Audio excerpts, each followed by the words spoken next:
ओम सर्वधर्मस्थापकस्तं सर्वधर्मस्वरूपकः आचार्यानं महाचार्य रामकृष्णाय ते नमः।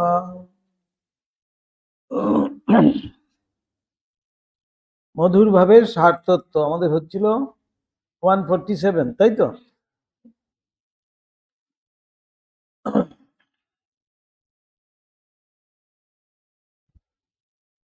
না, এটা তো হয়ে গেছে। চৈতন্যদেব মধুর ভাব সহায়ে কিরূপে লোককল্যাণ করিয়াছিলেন। হ্যাঁ, ওই পেরাটাই। বিষয় সুখ বিষবোধ পরিত্যাগ পূর্বক জীবন নিয়মিত করিতে এবং প্রেমী শ্রীকৃষ্ণ প্রিয়ার স্থলে দণ্ডায়মান হইতে সাধকগণকে শিক্ষা প্রদান করিয়া ও নাম মাহাত্ম্য প্রচার করিয়া ভগবান শ্রী চৈতন্যদেব তৎকালে দেশের ব্যভিচার নিবারণে ও কল্যাণ সাধনে প্রয়াসী হইয়াছিলেন। ফলে তৎকালে তদীয় ভাব ও উপদেশ পথভ্রষ্টকে পথ দেখাইয়া সমাজচ্যুত দিগকে নবীন সমাজ বন্ধনে আনিয়া জাতি বহির্ভূত দিগকে ভগবত রূপ জাতির অন্তর্ভুক্ত করিয়া এবং সর্বসম্প্রদায়ের গোচরে ত্যাগ বৈরাগ্যের পবিত্র উচ্চাদর্শ ধারণ করিয়া অশেষ লোককল্যাণ সাধন করিয়াছিলেন। শুধু তাহাই নহে, সাধারণ নায়ক নায়িকার প্রণয় মিলন সম্ভূত অষ্টসাত্ত্বিক বিকার নামক মানসিক ও শারীরিক বিকারসমূহ শ্রী শ্রী জগৎস্বামীর তীব্র ধ্যান অনুচিন্তনে পবিত্র চেতা সাধকের সত্য সত্যই উপস্থিত হইয়া থাকে। শ্রী চৈতন্যের অলৌকিক জীবন সহায়ে একথা নিঃসংশয়ে প্রমাণিত করিয়া বৈষ্ণব সম্প্রদায়ে প্রচারিত মধুর ভাব তৎকালে অলঙ্কার শাস্ত্রকে আধ্যাত্মিক শাস্ত্র সকলে অঙ্গভূত করিয়াছিল, কুবাক্য সকলকে উচ্চ আধ্যাত্মিকভাবে রঞ্জিত করিয়া সাধক মনের উপভোগ্য ও উন্নতি বিধায়ক করিয়াছিল এবং শান্ত ভাবানুষ্ঠানে অবশ্য পরিহর্তব্য কাম ক্রোধাদি ইতর ভাব সমূহ শ্রী ভগবানকে আপনার করিয়া লইয়া তন্নিমিত্ত এবং তাহারই উপর সাধককে প্রয়োগ করিতে শিখাইয়া তাহার সাধন পথ সুগম করিয়া দিয়াছিল। এই মধুর ভাব সাধনের মধ্যে দিয়েই ভগবানকে আপনার করে পাওয়া যাবে, সেটি মহাপ্রভুই যেন প্রথম সেখানে প্রচার করলেন। তার সাথেই নাম মাহাত্ম্যেরও প্রচার করলেন, করে তখনকার সময় যে সমাজকে যেন অজ্ঞাত সারেই ত্যাগ বৈরাগ্যের পথে নিয়ে আসছিলেন এবং জাতি ধর্ম বর্ণ নির্বিশেষে ভক্তরূপে পরিচয় দিয়েই সেখানে যেন জাতিবাদও তুলে দিয়েছিলেন। মহাপ্রভুর এমনই অবদান এই আমার সমাজের প্রতি। যেমন মা বলছেন, ভক্তের কোনো জাত নেই, ভক্তি থাকলেই সে ভক্ত। সেইভাবে সেই পবিত্র উচ্চ আদর্শ বলছেন, এমন একটা উচ্চ আদর্শ সেখানে স্থাপন করেছিলেন মহাপ্রভু যে সমস্ত সম্প্রদায়ের মধ্যেই কিন্তু সেটি এসে গেছিল। কেননা আমরা আজও দেখতে পাচ্ছি বৈষ্ণব সম্প্রদায়ের মধ্যে হরিনামে মাতোয়ারা হয়ে বিভিন্ন জাতি ধর্ম বর্ণ নির্বিশেষে কিন্তু সেই নাম মাহাত্ম্যের প্রচার আজও কিন্তু আমরা দেখতে পাই, নাম মাহাত্ম্য দেখতে পাই। সেই নামে, কৃষ্ণ নামে সবাই মাতোয়ারা যেন। এগুলো আমাদের মহাপ্রভুরই কিন্তু অবদান। এখানে এখন দেখতে বলছেন, এই যে সাত্ত্বিক বিকার, সাত্ত্বিক বিকার, পুলক, অশ্রু, ক্রন্দন, এগুলো যে আছে সাধারণ মানুষের মধ্যে, আমাদের যেমন এই সাত্ত্বিক বিকার আছে, কিভাবে আসছে? আমাদের এগুলো স্বার্থজনিত এই বিকার কিন্তু আসছে। এই বিকারগুলোই যদি আমরা ভগবতমুখী করতে পারি, বলছেন শ্রী শ্রী জগৎস্বামীর তীব্র ধ্যান অনুচিন্তনে তার সাথেই যুক্ত হয়ে তিনিই আমার একমাত্র, তাকেই লাভ করা আমার কর্তব্য, এইভাবে যখন আমরা সেটি ভগবতমুখী করতে পারবো, তখনই তার দ্বারাও কিন্তু আমরা সেই সাত্ত্বিক ভাব যে আমাদের মধ্যেও বিকশিত হবে, সেটি সত্যিকারেরই কিন্তু সাত্ত্বিক বিকার হবে। তাই বলছেন পবিত্র করে দেয় সেই সাধককে।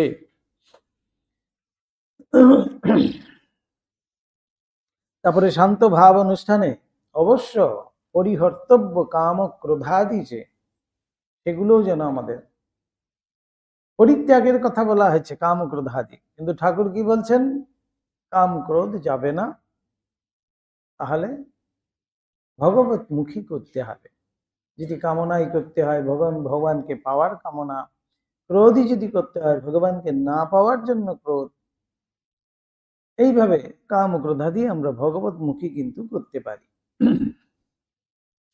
এবার আসছে দেখুন, বেদান্তবিদ মধুর ভাব সাধনকে যেভাবে সাধকের কল্যাণকর করিয়া গ্রহণ করেন।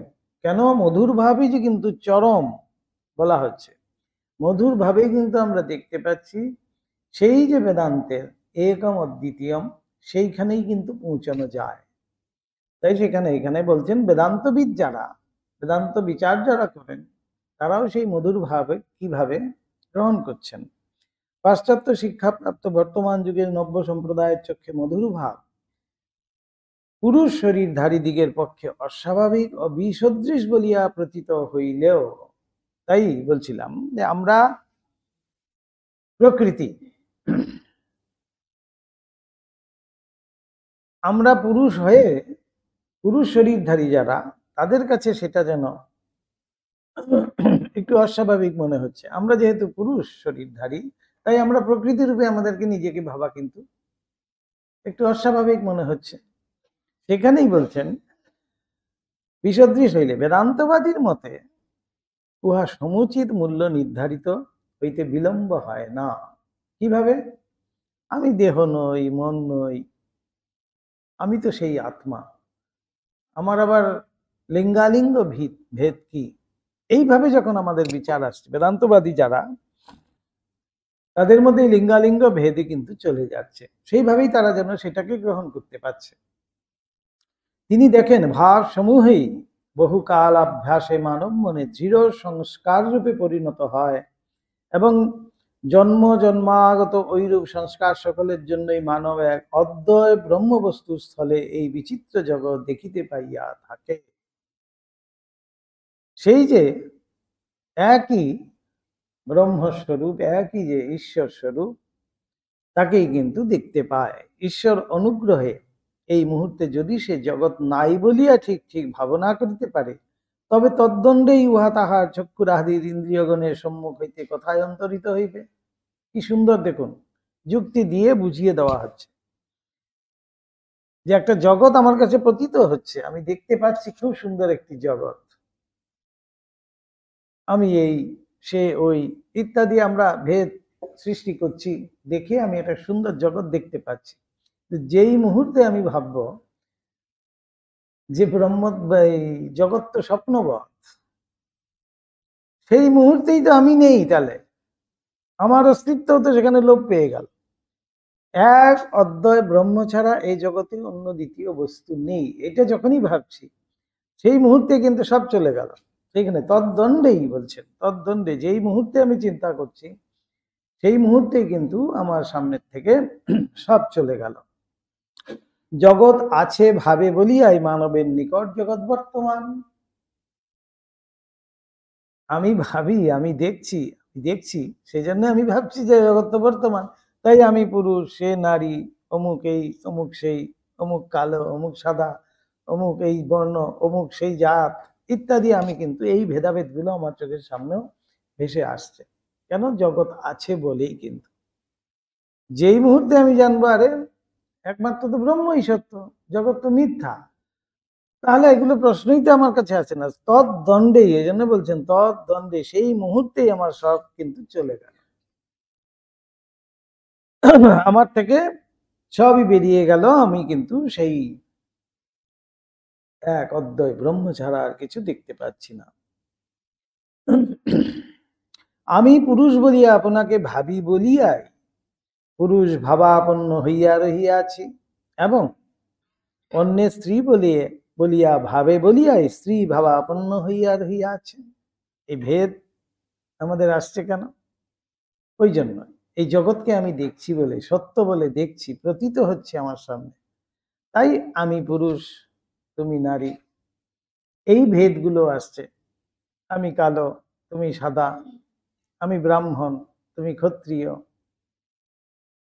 আমার এই ধর্ম, তোমার সেই ধর্ম, ইত্যাদি এই ভেদগুলোও কিন্তু আমার সামনে আসছে।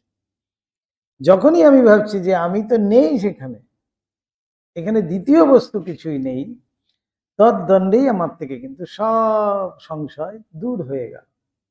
সেই মুহূর্তেই বলছে ঠাকুর বলছেন, 1000 বছরের অন্ধকার ঘর, 1000 বছর ধরে সেখানে লাইট আসেনি, একবার একটা যদি দেশলাই কাঠি মারা হয়, এক মুহূর্তেই সমস্ত ঘরটা আলোকিত হয়ে গেল। ঠিক সেই রকম তদ্দণ্ডেই আমি কিন্তু বুঝতে পারবো। এই দণ্ড এই জন্যই বলছেন, ঠিক সেই মুহূর্তে, সেই ক্ষণেই, যেই ক্ষণে আমি ভাবছি যে জগৎ নেই, সেই মুহূর্তেই কিন্তু আমি দেখছি যে সব আলোকিত হয়ে গেল, সে এক ব্রহ্ম ছাড়া আর কিছু দেখতে পাচ্ছি না। পরে মাঝখানে কোনো প্রশ্ন নয়, পরে যা আছে।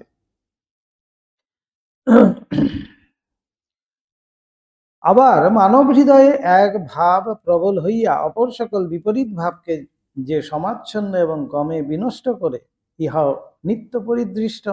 অতএব ঈশ্বরের প্রতি মধুর ভাব সম্বন্ধের আরোপ করিয়া উহার প্রাবল্যে সাধকের নিজ মনের অন্য সকল ভাবকে সমাচ্ছন্ন এবং ক্রমে উৎসাহিত করিবার চেষ্টাকে বেদান্তবিদ অন্য কণ্টকের সাহায্যে পদবিদ্ধ কণ্টকের অপনয়নের চেষ্টার ন্যায় বিবেচনা করিয়া থাকেন।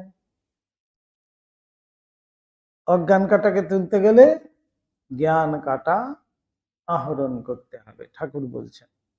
তারপরে কি হবে? দুটো কাটাই কিন্তু ফেলে দেবে। ঠিক সেইখানেও তাই বলছেন। আমার পায়ে কাটা ফুটেছে, সেই কাটাটাকে বের করার জন্য আরেকটা কাটা কিন্তু খুঁজছি আমি, নাহলে কাটা কেন খুঁজতে যাব? কাটা তো আমার কাছে পরিত্যাজ্য। কিন্তু সেই এখন তখন আমার এই মুহূর্তে আমার সেই কাঁটাটির কিন্তু প্রয়োজন, কেন? আরেকটি কাঁটাকে বের করতে হবে। তাই ঠাকুরের কথায় অজ্ঞান কাঁটাকে বের করতে গেলে জ্ঞান কাঁটার আহরণ করতে হয়। পরে দুটো কাঁটাই কিন্তু ফেলে দিতে হবে জ্ঞান অজ্ঞানের পারে। তাই এখানে বলছেন, অতএব ঈশ্বরের প্রতি মধুর ভাব সম্বন্ধের আরোপ করিয়া উহার প্রাবল্যে আমি প্রকৃতি, ভগবানই একমাত্র পুরুষ, এই ভাব আরোপ করলাম। সেখানে দ্বৈত ভাব কিন্তু আছে। কেন আছে? ওই জ্ঞান কাটা আহরণ করছি বলেই। করার পরে বলছে, এই প্রাবল্যে সাধকের নিজ মনের অন্য সকল ভাবকে সমাচ্ছন্ন করিয়া, বা আমাদের যে অন্য সব ভাবগুলো আছে সেগুলো সব তখন চলে যাচ্ছে। কিন্তু একমাত্র, কেননা ভগবানই একমাত্র পুরুষ, তিনি ছাড়া জগতে দ্বিতীয় পুরুষ কেউ নেই, সেই ভেবে আমি কিন্তু প্রকৃতি। তাই সেখানে আমার অন্য ভাবগুলো আর অন্য কিছু আর যেন সংশয়গুলো আর সেখানে আসছে না। বলছেন যে অন্যান্য ভাবগুলো যে আসার জন্য একটা যে টেন্ডেন্সিও তো রয়েছে, আসবেই, সেইগুলোই যেন কাঁটা, সেই কাঁটাগুলোকে দূর করার জন্যই কিন্তু আমি সেই মধুর ভাব আশ্রয় রূপ জ্ঞান কাটা আহরণ করলাম। মানব মনের অন্য সকল সংস্কারের অবলম্বন স্বরূপ আমি দেহি বলিয়া বোধ এবং তদ্দেহ সংযোগে আমি পুরুষ বা স্ত্রী বলিয়া সংস্কারী সর্বাপেক্ষা প্রবল। আমি অমুক চন্দ্র অমুক, এর থেকে বড় অহংকার তো আর আমাদের কিছু নয়। আমি পুরুষ, আমি অমুক, আমি ব্রাহ্মণ, আমি ক্ষত্রিয়, আমি কায়স্থ, আমি অমুকের ছেলে, আমি এই, আমি সেই, এ ছাড়া তো, দেহ সংযুক্ত ছাড়া তো আমার মধ্যে আর অহংকার, দ্বিতীয় অহংকার আর কিন্তু প্রাদুর্ভাব দেখা যায় না। সবচেয়ে বড় অহংকার হলো গিয়ে আমাদের সেইটি। শ্রী ভগবানের প্রতি ভাবারোপ করিয়া আমি স্ত্রী বলিয়া ভাবিতে ভাবিতে সাধক পুরুষ আপনার পুংস্ত ভুলিতে সক্ষম হইবার পরে আমি স্ত্রী, এ ভাবকে অতি সহজে নিক্ষেপ করিয়া ভাবাতীত অবস্থায় উপনীত হইতে পারিবেন, ইহা বলা বাহুল্য। এই যে মধুর ভাব আশ্রয় কেন, এইটি হলো গিয়ে জ্ঞান কাটা। তিনি একমাত্র পুরুষ, তাহলে আমি সেই প্রকৃতি, এইটি কেন নিলাম আমি? সেই জ্ঞান কাটা আহরণ করলাম। এই জ্ঞান কাটার দ্বারাই কিন্তু আমার যে অজ্ঞান রূপ কাটা আছে সেটিকে দূর করব বলে বলছেন। অতি সহজেই আমরা তারপরে নিক্ষেপও করতে পারি। যেই মুহূর্তে আমি সেই ব্রহ্মভাবে স্থিত হলাম, সেই মুহূর্তে কিন্তু আমরা দুটো কাটাই ফেলে দিতে পারি। অতএব মধুরভাবে সিদ্ধ হইলে সাধক যে ভাবাতীত ভূমির অতি নিকটেই উপস্থিত হইবে, বেদান্তবাদী দার্শনিকের চক্ষে ইহাই সর্বথা প্রতীয়মান হয়। এই জন্যই মধুরভাব সাধন বলছে নববিধা ভক্তির মধ্যে দেখুন সেই সমাধি, 9টার পরে কিন্তু আমি যাচ্ছি যখন, সেখানে এক জায়গায় গিয়ে কিন্তু সেই সমাধি। রাজযোগের মধ্যেও কিন্তু শেষে গিয়ে হচ্ছে কি সেই সমাধি। তাই রাজা মহারাজ বলছেন নির্বিকল্প সমাধি ছাড়া আধ্যাত্মিকতা শুরুই হয়। অর্থাৎ সেই সমাধি যে স্থিতি, সেইটি না আসা পর্যন্ত আমার মধ্যে সেই অহংকার দূরীভূত হবে না, সেই সংশয় দূরীভূত হবে না, আমি অমুক সেটা দূরীভূত হবে না। সেই সংশয়ে যতক্ষণ পূর্ণ আছি ততক্ষণ আমি কিন্তু সেই ভাব তাহলে আশ্রয় করতে পারি না। তাই এই বৈষ্ণব আচার্যগণ কি করলেন, যে এই মধুর ভাব সাধনের মধ্যে দিয়ে আমরা কিন্তু সেই বেদান্তেই পৌঁছতে পারি, সেটাও কিন্তু দেখিয়ে দিলেন। এবং সেই জন্যই মধুর ভাব আশ্রয় বলছেন বেদান্তবাদীদের কাছে সেটি গ্রহণীয় হয়ে গেছে। এবার প্রশ্ন আসছে, শ্রীমতীর ভাব প্রাপ্ত হইয়াই মধুর ভাব সাধনের চরম লক্ষ্য, সেই জায়গায় আমাদের পৌঁছতে হবে। তাই বলছেন প্রশ্ন হইতে পারে, তবে কি রাধা ভাব প্রাপ্ত হওয়াই সাধকের চরম লক্ষ্য? উত্তরে বলিতে হয়, বৈষ্ণব গোস্বামীগণ বর্তমানে উহা অস্বীকার পূর্বক সখী ভাব প্রাপ্তি সাধ্য এবং মহাভাবময়ী শ্রীরাধিকার ভাব লাভ সাধকের পক্ষে অসাধ্য বলিয়া প্রচার করিলেও উহাই সাধকের চরম লক্ষ্য বলিয়া অনুমিত হয়। তারা সখী ভাব আর রাধা ভাব দুটোকে আলাদা করেছেন, কিন্তু আসলে রাধা ভাবও যে সখী ভাবই, সেই সক্ষতার থেকেই কিন্তু আমরা সাযুজ্য মুক্তি লাভ করি। সখা বা সখী কাকে বলছে? যে সাথে সাথে থাকে তাকেই বলা হচ্ছে সখা। আর সাযুজ্য মুক্তি কি? ভগবানের সাযুজ্য লাভ, অর্থাৎ ভগবানের সাথে সাথে থাকা, বর প্রাপ্ত হওয়া, সেটাকেই বলছেন সাযুজ্য। তাই এই সখী বা সখা এটাই কিন্তু সেই ভগবানের সাথে যুক্ত হওয়ার জন্যই কিন্তু বলা হচ্ছে। কিন্তু ওইখানে বৈষ্ণব সম্প্রদায়ের মধ্যে বলছেন, গোস্বামীগণ বলছেন কি সখী ভাব একটা, আবার রাধা ভাব বলছেন সেটা মহাভাব। সেই ভাবে পৌঁছানো সাধারণ জীবের পক্ষে অসম্ভব, সেখানে বলা হয়েছে। সেই জন্য দুটোকে আলাদা করে দিয়েছে, কিন্তু বলা হচ্ছে চরম লক্ষ্য কিন্তু সেই রাধা ভাব বা সখী ভাব একই কিন্তু হচ্ছে, অর্থাৎ ভগবানের সাথে সাযুজ্য, ভগবানের সাথে একাত্মতা। আমি সখী ভাবেই আমি ভগবানের সখা। ভাইরে গদাই দড়ি দুটি পায়, আমারেও নাও তোমারে খেলায়। এই যে কথা গানটি বলছে, ভাইরে গদাই ধরি দুটি পায়, সেই ছোট্ট গদাই, সেটা চিন্তা করতে বলছে আমাদের। এই সাযুজ্য সখা ভাবে কিন্তু, সখী ভাবেই কিন্তু আমি তার সখা, তিনি যে খেলছেন তার সাথে যেন আমিও খেলতে পারি, সেটি তার কাছে প্রার্থনা জানানো হচ্ছে। যে তো আমারেও নাও তোমারে খেলায়, তার সাথে যেন আমি নিত্য বিরাজ করতে পারি, তার সাথে যেন নিত্য তিনি যে লীলা করবেন তার যেন লীলা সঙ্গী হতে পারি। সেটাই যেন প্রার্থনা করা হচ্ছে। এটি হলো গিয়ে আমাদের এই প্রশ্ন হতে পারে, তাহলে কি রাধা ভাবই কি চরম লক্ষ্য? নিশ্চয়ই তাই, রাধা ভাবই সখী ভাব। এখানে আমরা ভাবছি হয়তো দুটো, বলা হচ্ছে সখী ভাব হলো গিয়ে সাধারণ সখারা যেমন হয়, আর রাধা ভাব হলো গিয়ে মহাভাব সমন্বিতা, মহাভাব স্বরূপিণী শ্রী রাধিকা বলা হচ্ছে। মহাভাব ওই জন্যই, তিনি বিশিষ্ট সখী, তাই তার মধ্যে সেই মহাভাব প্রকাশিত হয়েছিল।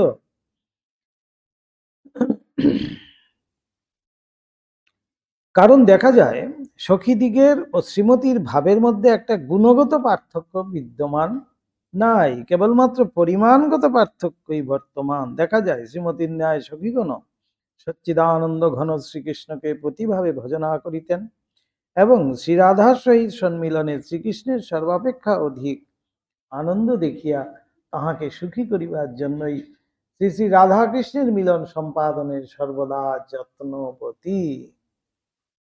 নাহলে তো সখীরা তো হিংসা করতে পারতেন যে না, শ্রী রাধিকার সাথে শ্রীকৃষ্ণের মিলন আমরা হতে দেব না, আমার সাথে যখন হচ্ছে না তাকে তার সাথেও হতে দেব না। কিন্তু না, শ্রীকৃষ্ণের মিলনের সাথে রাধিকার যেমন তারাও খুশি হতেন, তারাও আনন্দিত হতেন, এবং সেইভাবেই কিন্তু তারা চেষ্টিতও থাকতেন, তারা সেইভাবেই কিন্তু সমস্ত জোটপাট গুলো করছেন। আমরা শ্রীকৃষ্ণ লীলায় কিন্তু তাই দেখতে পাই।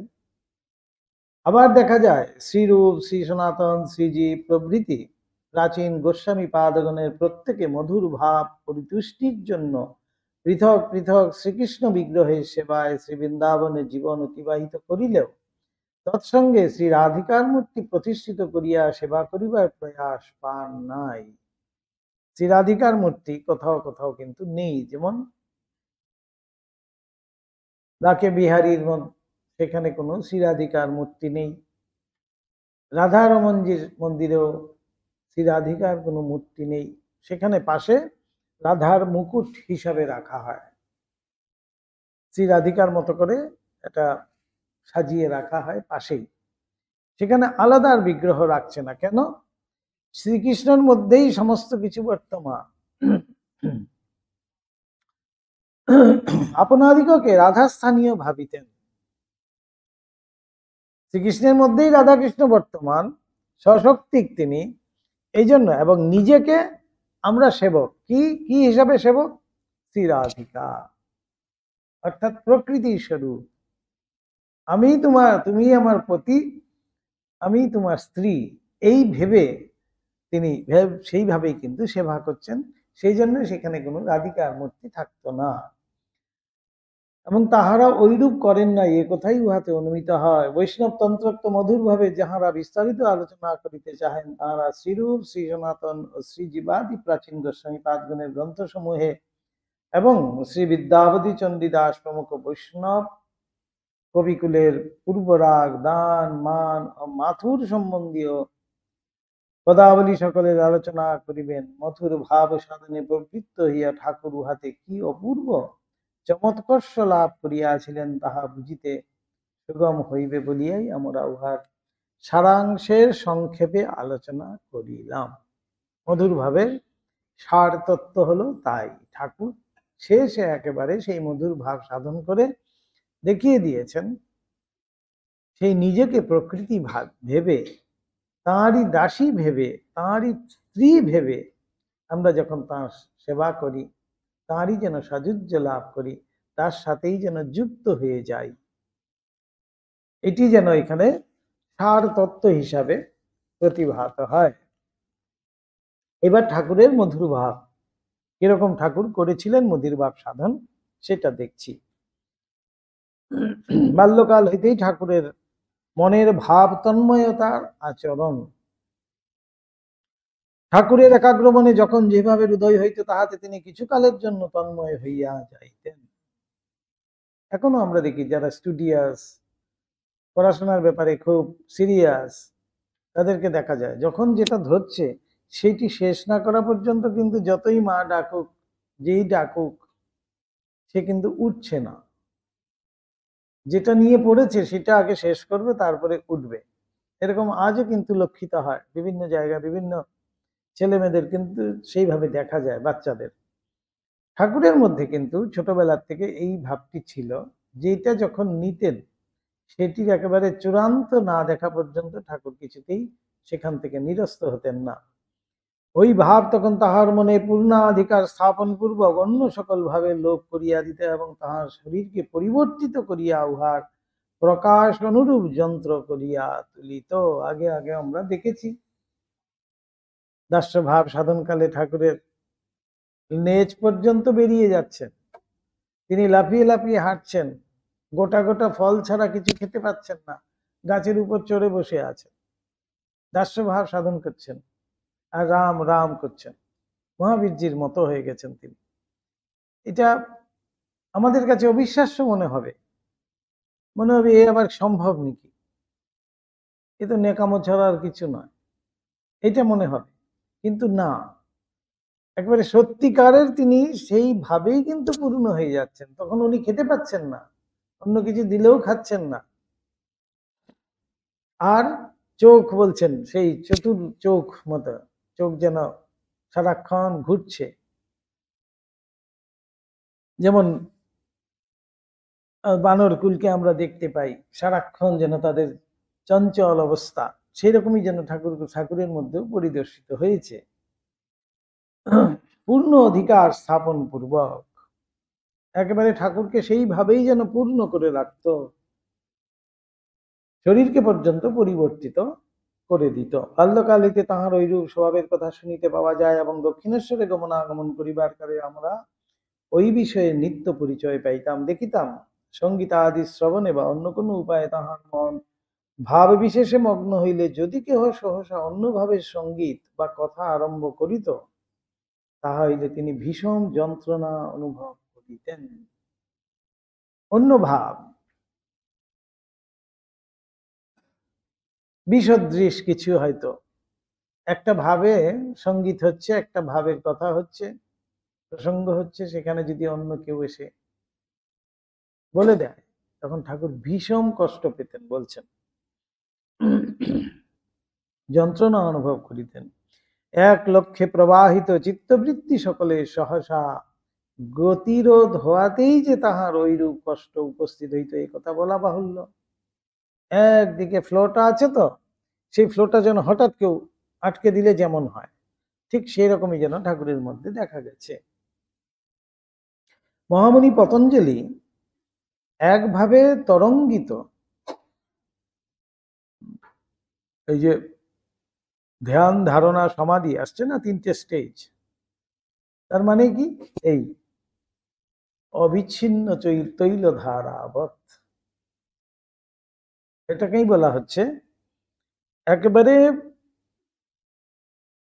অবিচ্ছিন্ন ভাবে যখন যাচ্ছে, তখনই সেখানে যদি মাঝখানে কেউ আটকে দেয়, তখন সেটি যেমন হবে, বিচ্ছিন্নতা প্রাপ্ত হয়, ঠিক ঠাকুরের মধ্যেও কিন্তু তাই দেখা গেছে। তরঙ্গিত চিত্তবৃত্তি যুক্ত মনকে সবিকল্প সমাধি বলিয়া নির্দেশ করিয়াছেন এবং ভক্তি গ্রন্থ সকলে ওই সমাধি ভাব সমাধি বলিয়া উক্ত হইয়াছে। সবিকল্প সমাধি আর ভাব সমাধি তাই বলা হচ্ছে, যে যখন তার সাথে অবিচ্ছিন্ন তৈল ধারাবৎ যুক্ত হবে, তৈলধারা এই জন্যই বলা হচ্ছে সেখানে কোনো ছেদ নেই, সেখানে কোনো বিচ্ছেদ নেই। তৈলধারা যখনই পড়ে, একটা উপর থেকে যদি ফেলি মনে হবে একটা সুতোর মতো মনে হয়, কিন্তু জলধারা যদি ফেলি তার মধ্যে কিন্তু বাবলস রয়েছে, তাই সেটা বিচ্ছিন্ন আছে, তাই জলধারা বলছে না, তৈলধারা বলা হচ্ছে, কেন সেখানে কোনো বিচ্ছিন্নতা নেই। অতএব দেখা যাইতেছে ঠাকুরের মন ওইরূপ সমাধিতে অবস্থান করিতে আজীবন সমর্থ ছিল। ছোটবেলার থেকেই তিনি কিন্তু সেইভাবেই যেন তৈরি হয়ে আছেন, এমন ভাবে সংস্কার তার মধ্যে এসে গেছে। সাধনায় প্রবর্তিত হইবার কাল হইতে তাহার মনের পূর্বোক্ত স্বভাব এক অপূর্ব বিভিন্ন পথ অবলম্বন করিয়াছিল। কারণ দেখা যায় ওই কালে তাহার মন পূর্বের ন্যায়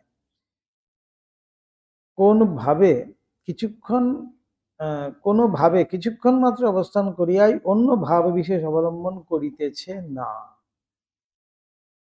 অর্থাৎ যেই ভাব নিয়ে আলোচনা চলছে, যেই ভাব নিয়ে প্রসঙ্গ হচ্ছে, সেই ভাবটা নিয়েই কিন্তু তিনি চলছেন। তখন অন্য ভাব, যেমন দাস্য ভাব তিনি সাধন করছেন, সেখানে কিন্তু অন্য কিছু আর এসে ঢুকছেন। ওইভাবেই কিন্তু তিনি অবিচ্ছিন্ন তৈলধারা তাঁর সাথে যুক্ত হয়ে আছেন। দাস্য ভাবেই তিনি তাঁর সাথে যুক্ত হয়ে আছেন। তাই সেখানে অন্য ভাবের আর প্রবেশাধিকার নেই যেন।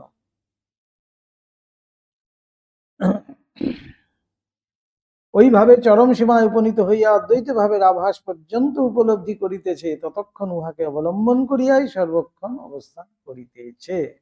যেই ভাব অবলম্বন করতেন, সেই ভাবের একেবারে চরম প্রাপ্তি না পাওয়া পর্যন্ত ঠাকুর কিন্তু সেই ভাব থেকে চলে আসছেন, সেই ভাব থেকে সরে পড়ছেন না, বা অন্য ভাব তার সাথে যুক্ত হচ্ছে না, চরম উপলব্ধি না পাওয়া পর্যন্ত।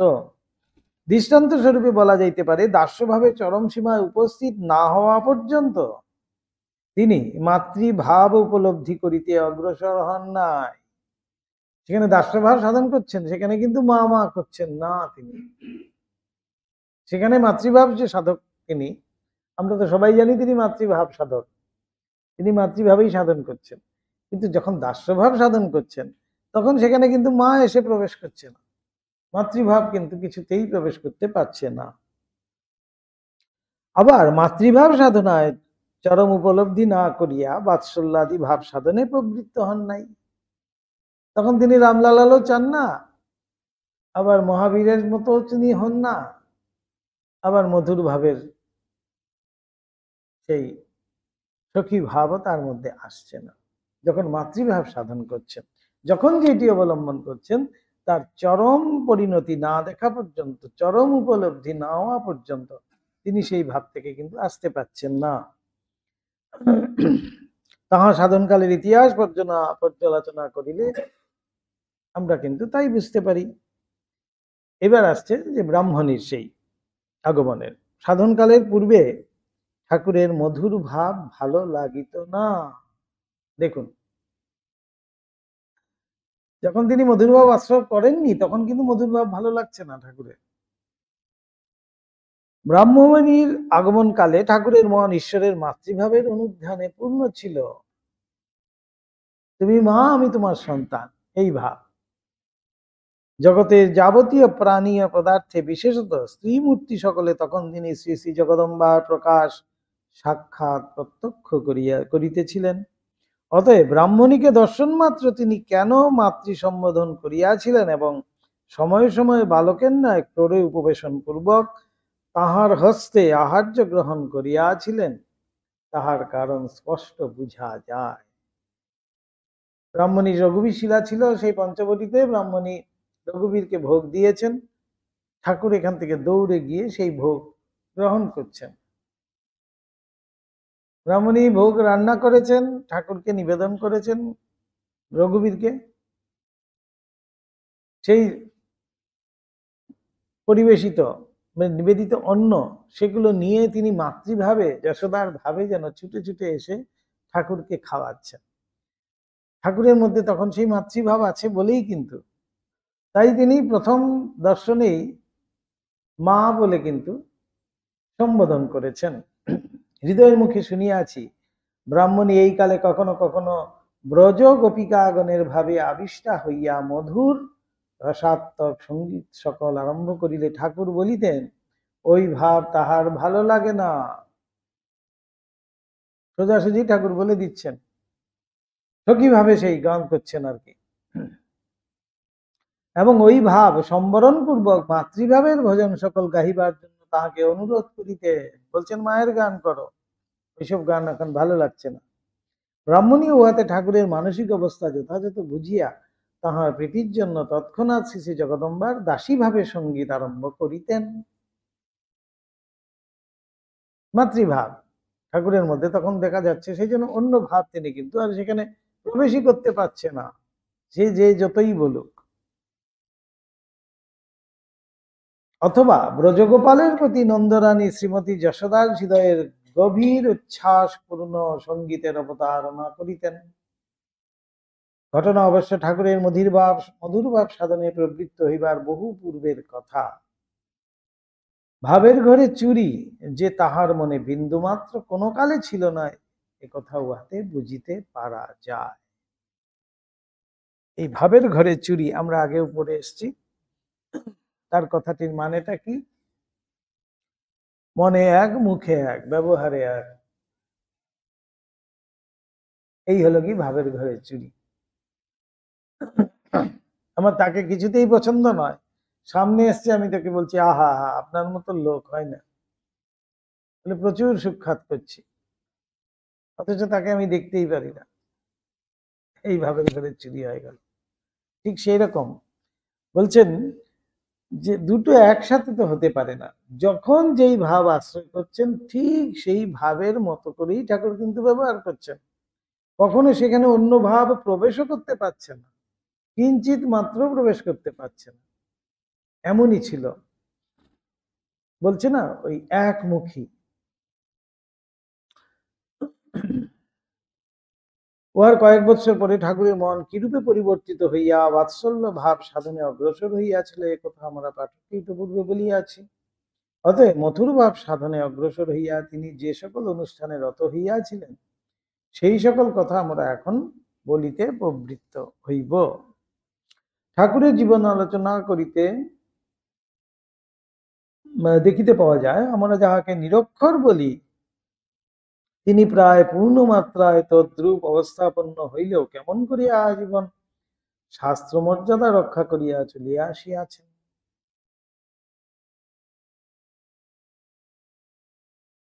কোনো পাশ করা তো তিনি নন, স্কুলে কয়েকদিন মাত্র গেছিলেন, সার্টিফিকেট হোল্ডারও নয়, কিছু নয়, কোথাও থেকে কোনো বিশেষভাবে পড়াশোনাও করেন, কিন্তু এত শাস্ত্র মর্যাদা কিভাবে? তাহলে এখানেই বলা হচ্ছে ঠাকুরকে দেখেই শাস্ত্র মেলানো যায়, কেননা তিনি যে শাস্ত্র স্বরূপ, তার মধ্যে থেকেই কিন্তু শাস্ত্র প্রকাশিত হয়েছে। বেদস্বরূপ, বেদস্বরূপ শ্রীরামকৃষ্ণ আছে তো, তাই তাকে দেখে শাস্ত্র মেলানো যাবে।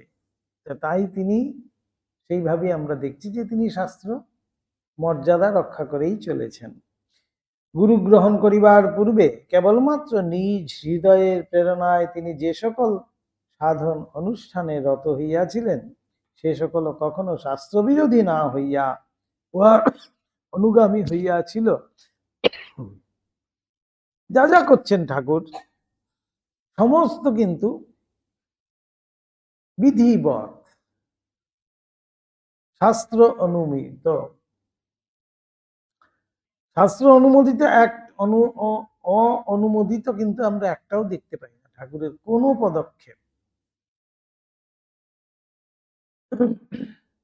নিজের হৃদয়ের প্রেরণায় বলছেন, মনের থেকে যেগুলো আসছে তখনও যখন তার অ্যাকশন গুলো দেখা গেছে, সেখানেও দেখা গেছে যে শাস্ত্র বিরুদ্ধ কিন্তু কিছুই করছেন না। তাই মা বলছেন তিনি তো কিছু ভাঙতে আসেননি, তিনি গড়তে এসেছেন। ঠাকুর তাই হাঁচি টিকটিকি পর্যন্ত মানছেন, সব মানছেন। পাঁজি বের করে বলছেন দেখ দেখ একবার দেখ। মা এসছেন তখন বলছেন যে বারবেলা ছিল কিনা, তারপরে শুনলেন যে না নৌকোতেই বারবেলা কাটিয়ে এসছেন, খুব আনন্দের সঙ্গে তারপর মাকে গ্রহণ করছেন। মানে কত নিষ্ঠা, শাস্ত্রের প্রতি কত নিষ্ঠা দেখুন। কোথাও কিন্তু শাস্ত্র বিরুদ্ধ নয়। আবার তুমি এসছো এসছো বাস, আবার এখানে কি দেখার আছে? আমরা তো সেইভাবেই দেখছি। মা স্বয়ং জগদম্বা, মা স্বয়ং লক্ষ্মী, তিনি এসে পদার্পণ করছেন মানেই তো লক্ষ্মী যুক্ত। এখানে আবার অমঙ্গলের কি আছে, সেখানে আবার বারবেলার কি আছে? কিন্তু না, ঠাকুরের প্রতিটি পদক্ষেপ আমরা দেখতে পাই সব যেন শাস্ত্রসম্মত। তাই বলছেন মা যে তিনি হাঁচি টিকটিকি পর্যন্ত মানতেন। তাকের কাছে দাঁড়িয়ে আছেন, বলছে কি একটা টিকটিকি বললো, সেই জন্য তিনি দাঁড়িয়ে আছেন। কি কাণ্ড!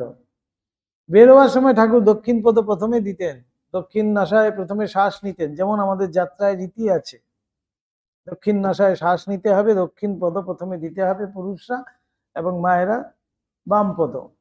সেই রকম করেই কিন্তু ঠাকুর সর্বত্র যাত্রা করতেন। একদম বিধিবৎ ঠাকুরকে দেখে মেলানো যেত। হচ্ছে না ঘড়ি মেলানো। আমাদের গম্ভীরানন্দজি মহারাজ ছিলেন বেলুড় মঠে, তিনি যখন তখন চোখে দেখতে পারতেন না, চোখে কিছুই দেখছেন না তিনি, তখন ধরে ধরেই সব করানো হয়, কিন্তু উনার সেই রয়েছে টাইমের সাথ। প্রণাম চলছে, প্রেসিডেন্ট মহারাজের যেমন প্রণাম হয় সেরকম আমরা দেখেছি, প্রণাম চলছে, প্রচুর ভক্তরা সব এসছে। হঠাৎ দেখছি মহারাজ চেয়ারের মধ্যে হাত দিয়ে সেবক মহারাজকে ডেকে বলছে চল চল চল চল, বলে দাঁড়িয়ে পড়ছেন। সেবক মহারাজ তাড়াতাড়ি, মহারাজ একটু রয়েছে ভক্ত, তুমি তো কিছু দেখছেন না, মহারাজ আর কয়েকজন ভক্ত রয়েছে প্রণাম করবে, একটু বসুন। আবার একটু বসলেন, আবার 2 মিনিট পরেই বলছেন চল চল চল চল। তখন সেবক ঘড়ি দেখছে, ও 5:30 বাজে, মহারাজের এখন হাঁটার সময়। এমন মেলানো হয়ে গেছিল, তাই মহারাজকে দেখে সবাই আমরা ঘড়ি মেলাতে পারতাম। মহারাজ মন্দির প্রণামে এসছেন মানে এখন সকালবেলা এতটা বাজে, মহারাজ এখন পায়চারি করছেন মানে আমাদের ঘড়িতে এতটা বাজে, একেবারে মেলানো যেত। এমনই ছিলেন উনার, এমন চোখে দেখছেন না, নিয়ন্ত্রিত যেন জীবন হয়ে গেছে, কোথাও এদিক ওদিক হচ্ছে না। কোনো দিন দেখা যাচ্ছে না যে মহারাজের একটু টাইম এদিক ওদিক হচ্ছে না। ঠিক সেই রকমই ঠাকুর যখন তার প্রতিটি পদক্ষেপ যখন আমরা দেখছি শাস্ত্রবিহিত, কোথাও তিনি, তাই সেইভাবেই কিন্তু তিনি শাস্ত্র মর্যাদা রক্ষা করছেন। তাই তার পড়ালেখার দরকার নেই, তাকে দেখেই কিন্তু আমরা মেলাতে পারি। তিনি যে বেদস্বরূপ, তাঁর থেকেই সমস্ত সৃষ্টি, সেখানেই কিন্তু বোঝা যায়।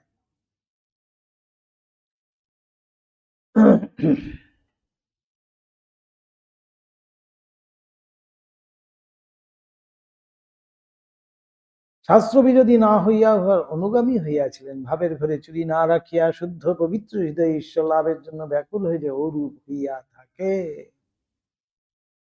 বলছেন যার মন মুখ এক হয়েছে তার দ্বারাই ঈশ্বর লাভ সম্ভব। আমার ভিতরে এক, বাইরে আরেক, দেখতে আরেক রকম, 3 রকম হয়ে গেল, এক হতে হবে। যদি সাদা হয় তো পুরোই সাদা, বাইরে দেখালাম পুরো সাদা, ভিতরে একেবারে অঙ্কট বঙ্কট। একজন মজা করে বলছিল না, বলছে ও খুব সোজা লোক, বলছে ওরে বাবা খুব সোজা, জানি লোহা খেলে স্ক্রু হয়ে বেরোবে, এত সোজা লোক। এরকম মজা করে বলে না, যে ভিতরে এতই পেঁচ, যদি লোহা খেয়ে নেয় স্ক্রু বানিয়ে বের হবে, কিন্তু কারখানা যেন আছে। এগুলো আমরা মজা করে বলা হয়। তাই এগুলো বলছেন যে ভাবের ঘরে চুরি এইটি কখনো করা যাবে না, যা আছে ভিতরে সেটি বাইরে প্রকাশ করো। এখন ব্যবহারিক ক্ষেত্রে কি হয় আমরা হয়তো সব সময় বলতে পারবো না, সেখানে বলতে গেলে তো তাহলে তো শত্রু হয়ে যাব, তাই সেখানে কি করতে হবে, চুপ করে যেতে হবে, সেখানটা কাটিয়ে চলে আসতে হবে। যেমন ঠাকুর খুব সুন্দর বুঝিয়ে দিচ্ছেন নিরঞ্জন মহারাজকে, বিভিন্ন শিক্ষাগুলো আছে তো। নিরঞ্জন মহারাজ একবার নৌকো ডুবিয়েই দিচ্ছিলেন, উনি তো কুস্তিগীর ছিলেন, বলবান, কে ঠাকুরের নিন্দে করছিল, কোন রকমে আবার ক্ষমা টমা চেয়ে মাঝিরা ক্ষমা টমা চেয়ে তারপরে সেই মাছ গঙ্গায় নিয়ে ডুবিয়ে দিচ্ছিলেন, ঠাকুরের বদনাম করছিল বলে। বলা হয়েছে, শাস্ত্রে বলা হয়েছে যে গুরু নিন্দুকের শিরচ্ছেদ করতে হবে, শিরচ্ছেদ এমন বিধান আছে, যে গুরু নিন্দুক, আমার সামনে কেউ গুরু নিন্দা করছে, আমার গুরু নিন্দা করছে, তার খড়গ হস্তে তার শিরচ্ছেদ করতে হবে, এমন বিধান দেওয়া হয়েছে। কিন্তু বর্তমান যুগে কি করতে হবে তারও আছে বিধান, শিরচ্ছেদ তো সম্ভব নয়, আমার হাতে তো আমি খড়গ নিয়ে ঘুরছি না, সেই স্থান পরিত্যাগ করতে হবে। এই হলো কি আমাদের বর্তমান যুগের জন্য বিধান। গুরু নিন্দুকের কাছে আমাকে থাকা চলবে না। সেই স্থানই পরিত্যাগ করতে হবে। যেখানে গুরু নিন্দা চলছে সেখানে সেই স্থানই পরিত্যাজ্য আমার কাছে, সর্বতোভাবে পরিত্যাজ্য সেই মুহূর্তেই। তাই নিরঞ্জন মহারাজকে ঠাকুর বোঝাচ্ছেন, মাঝি মোল্লারা কি দোষ করেছিল দেখ দেখি, তাদেরকেও তুই মারতে বসেছিলি। তাই আবার যোগানন্দজিকে বলছেন যে হ্যাঁ, এই এই একই শিক্ষা। নিরঞ্জন মহারাজকে বলছেন যে না, শান্ত হতে হবে, সেই স্থান পরিত্যাগ করতে হবে। আর যোগানন্দজিকে বলতে তুই বসে বসে শুনলি গুরু নিন্দা, কিন্তু শাস্ত্রে আছে গুরু নিন্দুকে শিরচ্ছেদ করতে হয়। দুজনকে কেমন সুন্দর শিক্ষা দিচ্ছেন ঠাকুর, যাকে যেরকম প্রয়োজন। সেখানেই আমাদের বলা হচ্ছে যে মন মুখ আমাদের হয়তো সব সময় ভিতরে হয়তো প্রচন্ড কষ্ট হয়েছে, সেটা তো আমার সেই জায়গায় আমাকে বলা যাবে না, তাই সেই স্থান পরিত্যাজ্য, সেই লোক পরিত্যাজ্য, সেই ব্যক্তি পরিত্যাজ্য হবে, আর তো কিছু করার নেই। এইভাবেই আমাদের কিন্তু এটাকে মানতে হবে। তো তখনই আমরা চুরি করব না, যে আমি জানি এই লোকটার সাথে আমার চলবে না, তবু আমি বলছি আহা আপনি আপনার মতো লোক হয় না,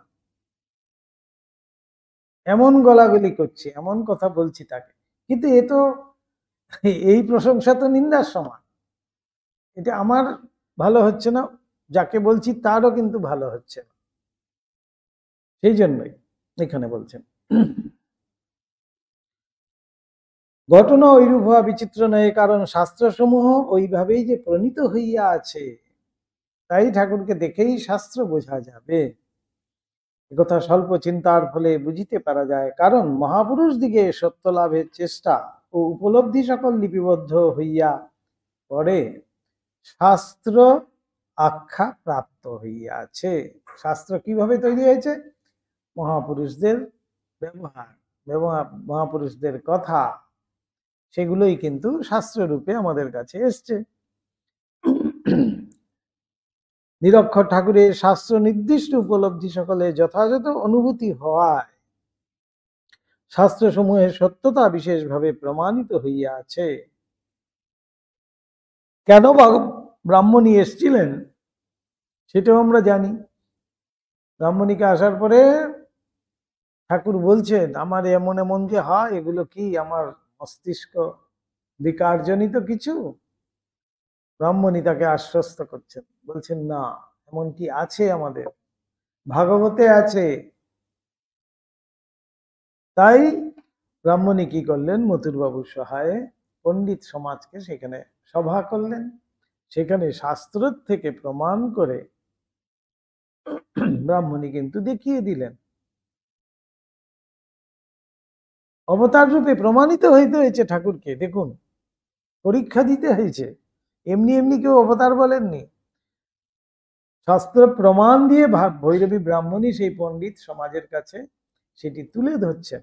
এর মধ্যে এই এই ভাব, এই এই বিকার হয়, আমি দেখেছি, এবং এই এই বিকার হলে পরে, এই এই ভাব হলে পরে তাকে এই বলে, এইটি ভাগবতে আছে। তাহলে তাকে কি বলে মানা উচিত? সবাই কিন্তু সেই পণ্ডিতরা সর্বসমক্ষে ঠাকুরের সম্মুখে, তিনি সেই নাট মন্দিরে বসে আছেন, তখন বটুয়ার থেকে বসে বসে মশলা খাচ্ছেন, যাকে নিয়ে এত সব কথাবার্তা হচ্ছে, তিনি কিন্তু নির্বিকার। সেই পণ্ডিত সমাজ অবলীলায় সেটি মাথা পেতে গ্রহণ করল। এই জন্য ভৈরবীর আগমন হয়েছিল। কিন্তু সেইভাবেই ঠাকুরের মনে যেন মনে হয়েছিল যে আমার মধ্যে এগুলো বিকার আসে, এগুলো কি ঠিক ঠিক? তিনি তো জানতেন ঠিকই, কিন্তু আধুনিক যুগের জন্য তো প্রয়োজন, প্রমাণের প্রয়োজন রয়েছে, সবাই কিন্তু যুক্তি দিয়ে বুঝতে চাইবে, তাই সেই যুক্তিরও তিনি কিন্তু আয়োজন করলেন, যুক্তি দেখালেন। স্বামী বিবেকানন্দ এই কথা নির্দেশ করিয়া বলিয়াছেন, ঠাকুরের এবার নিরক্ষর হইয়া আগমনের কারণ শাস্ত্র সকলকে সত্য বলিয়া প্রমাণিত করিবার জন্য। তিনি যদি পড়াশোনা করে খুব বড় পণ্ডিত হয়ে আসতেন নিমাই পণ্ডিতের মতো, তাহলে কিন্তু শাস্ত্রের সাথে প্রমাণিত হতো না। কেননা ঠাকুরকে দেখে শাস্ত্র মেলাচ্ছে। যে মহারাজ এখানে হাঁটছেন মানে ঘড়ি মেলাচ্ছি, দেখছি ঠিক 5:30। মহারাজকে দেখে ঘড়ি মেলাচ্ছি তো, ঠিক সেই রকম ঠাকুরকে দেখে শাস্ত্র মেলাচ্ছে। ঠাকুরের মধ্যে এইসব বিকার দেখা যাচ্ছে, এরকম মহাভাব সব দেখা যাচ্ছে। ব্রাহ্মণী তখন সেই সব দেখে দেখে গিয়ে শাস্ত্রের সাথে মিলিয়ে দেখছেন যে হ্যাঁ অবশ্যই এতে একেবারে হুবহু মিলে যাচ্ছে। ব্রাহ্মণী তো যথেষ্ট প্রজ্ঞা ছিলেন, তিনি সেইভাবে শাস্ত্র পড়েছিলেন বলেই কিন্তু তিনি সেই শাস্ত্র আলোচনা করেছিলেন। করে তিনি কিন্তু সেই পণ্ডিত সমাজকে তিনি সেই শাস্ত্র দিয়ে বুঝিয়েছিলেন। শুধুমাত্র যে বলছেন যে দেখুন আপনারা এর যে মনের অবস্থা, এর যে আচরণ, সেটা দেখেই কিন্তু আপনারা অবতার হিসেবে মানবেন তা কিন্তু নয়, আমি যুক্তি দিয়ে বুঝিয়ে দিচ্ছি দেখুন। তখন সমস্ত পণ্ডিতরা, বৈষ্ণবচরণ থেকে শুরু করে কত বড় বড় পণ্ডিতরা সব পদ্মলোচন তারা পর্যন্ত ছিলেন। এই জন্য স্বামীজি বলছেন এবার তিনি সেই জন্যই নিরক্ষর হয়ে এসছেন, কেননা তাকে দিয়ে, তার ব্যবহার দিয়ে, তার কথা দিয়ে আমরা শাস্ত্রের সাথে মেলাবো। সেই জন্য জগৎ এবার তাই করবেন বলে শাস্ত্র মর্যাদা স্বভাবত রক্ষা করিবা দৃষ্টান্ত স্বরূপে আমরা এখানে বিশেষ বিশেষ ভাবের প্রেরণায় ঠাকুরের নানা বেশ গ্রহণের কথার উল্লেখ করিতে পারি। বিভিন্ন সময় ঠাকুর যে বেশ গ্রহণ করছেন, এই যে একটু আগেই বলছিলাম দাস্য ভাব সাধন, তিনি ধুতির কাঁচাটা পর্যন্ত লেজের মতো করে পড়ছেন, লাফিয়ে লাফিয়ে চলছেন, গোটা ফল ছাড়া কিছু খাচ্ছেন না, বেশিরভাগ সময় গাছের ডালে উঠে বসে থাকছেন। কি কাণ্ড ভাবুন। তাই এবার বলছেন উপনিষদ মুখে ঋষিগণ বলিয়া আছেন তপসো বাপ্পলিঙ্গা, সন্ন্যাসের লিঙ্গ বা চিহ্ন যথা গৈরিকাদি ধারণ না করিয়া কেবলমাত্র তপস্যার দ্বারা আত্মদর্শন হয় না। তপসো বাপ্পলিঙ্গা, আমাদের উপনিষদ বলছে যে তপস্বী, সেই জন্যই তার একটা মিনিমাম কিছু সাজ রয়েছে। সেই সাজ তাকে মনে করিয়ে দেবে যে আমি এই যে সাজ, এই সাজটি আমাকে মনে করিয়ে দিবে আমি এই করতে করতে যেন ঘাট ধরে আছে যে তুমি তুমি তুমি করে করে করে করে আমাকে সেই চরমে নিয়ে পৌঁছে দিচ্ছে। এই জন্যই বলছেন তপসো বাপ্পলিঙ্গা। এই জন্য কিছু কিছু আমাদের বিশেষ প্রয়োজন আছে। তাই তপস্বী যারা, সিদ্ধ হওয়া যায় না বলছে, ঠাকুরের জীবনেও দেখিতে পাওয়া যায় তিনি যখন যে ভাব সাধনে নিযুক্ত হইয়াছিলেন সেই ভাব অনুযায়ী সেই বেশ ধারণ করেছিলেন। তখন হৃদয়ের প্রেরণায় প্রথমেই সেই ভাব অনুকূল বেশভূষা বা বাহ্য চিহ্ন সকল ধারণ করিয়াছিলেন, সব করেছিলেন মথুরবাবু। এই মধুর ভাব সাধনের সময় মথুরবাবু সমস্ত গয়না করিয়ে দিয়েছিলেন ঠাকুরকে, সমস্ত গয়না পরে একেবারে মায়েরা যেরকম গয়না পরে সেই রকম গয়না পরে ঠাকুর ঘুরতে পারে। ভাবা যায় কি সাংঘাতিক জিনিস। কিন্তু ঠাকুর যে দেখানোর জন্য পড়ছেন তা নয়, তিনি ভালোবাসছেন। মায়েরা যেমন অলংকার আদি ভালোবাসেন, ঠাকুর সেই সময় ভালোবাসছেন, ওইভাবে পড়ছেন, শাড়ি পরছেন, ওরকম করে হাঁটছেন, ওরকম করে কথা বলছেন। এই তপস্য ব্যাপলিঙ্কা, এই তপস্যার জন্য, মধুর ভাব সাধনের জন্য স্ত্রী ভাব আচরণ করছেন। আমি প্রকৃতি ভাব আশ্রয় করছি, একমাত্র পুরুষ, একমাত্র ভগবানই হলেন গিয়ে পুরুষ এখানে, আমি তার দাসী, তিনি আমার পতি, এই হিসাবে নিজেকে স্ত্রী হিসাবে ভাবছেন। তখন কিন্তু সত্যিকারেরই তিনি স্ত্রী হয়ে গেছেন, দেখানোর জন্য নয়। এখন কিন্তু অনেককেই দেখা যায় সখী ভাব সাধন করেন, আমরা দেখতে পাই, কিন্তু কতখানি কি সেটা তো আমাদের তো দৃষ্টি সেরকম নেই, বুঝবো কিভাবে? বাহ্য চিহ্ন সমস্ত কিন্তু তিনি তখন ধারণ করছেন। যখন সন্ন্যাস নিয়েছেন তিনি গৈরিক ধারণ করেছেন। পরবর্তীকালে তিনি মায়ের সামনে পড়তেন না, কেননা মায়ের বৃদ্ধা মা, মায়ের সামনে কষ্ট হবে তাই। কিন্তু তিনি সমস্ত নিয়েছেন, দণ্ড কমণ্ডলু সব নিয়েছিলেন, গৈরিক ধারণ করেছিলেন, মুন্ডনও করেছিলেন, নিজের শ্রাদ্ধ নিজেও করেছিলেন, সবই করেছেন। যথা তন্ত্রোক্ত মাতৃভাবে সিদ্ধি লাভের জন্য তিনি রক্তবস্ত্র, দেখুন সে শুধুমাত্র যে সাদায় পড়েছেন তাই আমাদের বিভিন্ন সময়ে বিভিন্ন দিনে দেখবেন ঠাকুরকে বিভিন্ন কাপড় পরানো হয় বেলুর মঠে। রক্তবস্ত্র, বিভূতি, সিন্দুর ও রুদ্রাক্ষাদি ধারণ করিয়াছিলেন। তন্ত্রে যা যা বেশভূষার কথা বলা হয়েছে এইসব ধারণ করতে হবে, করেছিলেন। বৈষ্ণব তন্ত্রোক্ত ভাবসমূহে সাধনকালে গুরু পরম্পরা প্রসিদ্ধ ভেক বা তদনুকূল বেশ গ্রহণ করিয়া শ্বেত বস্ত্র, শ্বেত চন্দন, তুলসী মাল্লা আদিতে নিজাঙ্গ ভূষিত করিয়াছিলেন। ঠাকুর তখন তিলক কাটতেন, যেমন বৈষ্ণবরা তিলক কাটে, দ্বাদশ তিলক হয় বৈষ্ণবদের, সেই দ্বাদশ তিলক তিনি ঠাকুর প্রতিদিন কাটতেন, তুলসীর মালা ধারণ করতেন এবং শ্বেত বস্ত্র অর্থাৎ সেই ভেক, বৈষ্ণব ভেক হয়, সেই বৈষ্ণব সন্ন্যাস তিনি নিয়েছিলেন। আবার বলছেন বেদোক্ত অদ্বৈত ভাবে সিদ্ধ হইবেন বলিয়া শিখা সূত্র পরিত্যাগ পূর্বক, এই যে সন্ন্যাস, সন্ন্যাসের সময় শিখা সূত্র পর্যন্ত ত্যাগ হয়ে যায়, পরিত্যাগ পূর্বক কাষায় ধারণ করিয়াছিলেন। কাষায় মানেই হলো গিয়ে এই যে গৈরিক বস্ত্র, সেটাকেই বলছে কাষায়। কাষায় আর কৌপিন এই হলো গিয়ে আমাদের সন্ন্যাসের আসল যেটা মানে বেশ বলা হয়, বহির্বেশ ইত্যাদি। আবার পুরুষ ভাব সমূহে সাধনকালে তিনি যেমন বিবিধ পুরুষ বেশ ধারণ করিয়াছিলেন, তদ্রূপ স্ত্রী জনচিত ভাব সমূহে সাধনকালে রমণীর বেশভূষায় আপনাকে সজ্জিত করিতে কুণ্ঠিত হয়েন নাই, কোনোভাবেই কিন্তু না, একবারে যেরকমটি যখন দরকার সেইভাবেই কিন্তু তিনি সাধন করেছেন। ঠাকুর আমাদিগকে বারংবার শিক্ষা দিয়াছেন, লজ্জা, ঘৃণা, ভয় ও জন্ম জন্মাগত জাতি কুল শিলাদি অষ্টপাশ ত্যাগ না করিলে কেহ কখনো ঈশ্বর লাভ করিতে পারে না। এই পৈতে এটা পর্যন্ত গাছের ডালে খুলে রেখে ঠাকুর ধ্যান করতেন। হৃদয় দেখতে পেয়ে বলছে, মামা পৈতেটা কি দোষ করলো? তখন ঠাকুর বলছেন, তুই কি বুঝবি,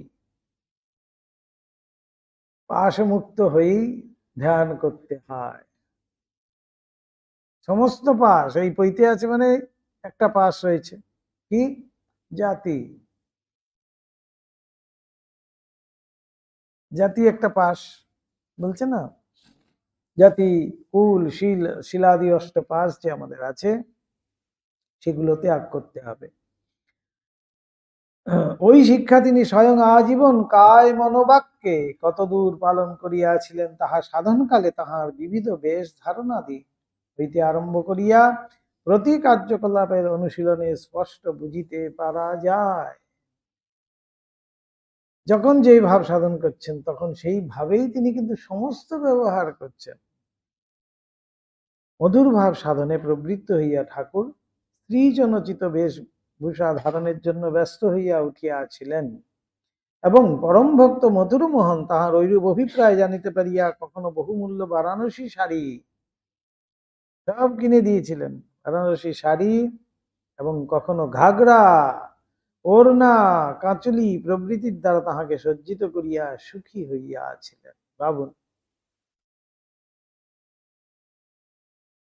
আবার বাবার রমণীবেশ সর্বাঙ্গ সম্পূর্ণ করিবার জন্য শ্রীযুক্ত মধুর চাঁচর, কেশ পাশ, পরচুলা, পরচুলা পর্যন্ত ঠাকুরকে নিয়ে পরিয়েছিল, পরচুলা, এবং এক সুট স্বর্ণালঙ্কারও তাহাকে ভূষিত করিয়াছিলেন। আমরা বিশ্বস্ত সূত্রে শ্রবণ করিয়াছি, ভক্তিমান মথুরের ঐরূপ দান ঠাকুরের কঠোর ত্যাগে কলঙ্কার্পণ করিতে দুষ্ট চিত্ত দিগকে অবসর দিয়াছিল। দেবেই, বিপক্ষ তো থাকবেই, বিপক্ষ না থাকলে তো জমে না। তাই বলছেন জটিলা কুটিলা না হলে লীলা পোষটাই হয় না। জটিলা কুটিলা যদি না হতো তাহলে আর লীলা কোথায় হতো? শ্রীকৃষ্ণ লীলা এত মাদকতাই আসতো না, এত মধুরতাই আসতো না। তাই জটিলা কুটিলাকে শ্রীকৃষ্ণ স্বয়ং নিয়ে এসেছিলেন। তাই হাজরা মশাই ঠাকুরের বারান্দাতেই বসে থাকতেন, উত্তর দিকের যে বারান্দা সেখানেই বসে থাকতেন আসন করে। ঠাকুরের ঘর থেকে যে বেরোতো তাকেই কিন্তু হাজরা মশাই আবার বোঝাতেন, ও কিছু জানে না, যা কিছু আছে এখানে বসে শুনবে, আমি ঠিক ঠিক বলবো। একজন এসে বলেছিল যে হাজরা ওইখানেই আপনারই বারান্দাতে বসে আছে, আপনারই এখানে আসন করে বসে আছে, আবার আপনার নামে এরকম বলছেন। ঠাকুর তখন এই কথাই বলেছিলেন, জটিলা কুটিলা না হলে লীলা পোষটাই হয় না, এই একই কথা। তাই বিপক্ষ সর্বত্রই কিন্তু থাকবেই, বিপক্ষ না হলে যে জমে না। দেখুন পার্লামেন্টে যদি বিপক্ষ জোর না হয়, কোথায় কিসের পার্লামেন্ট, সব এলো যেমন যেমন বিলগুলো পাস হয়ে গেল।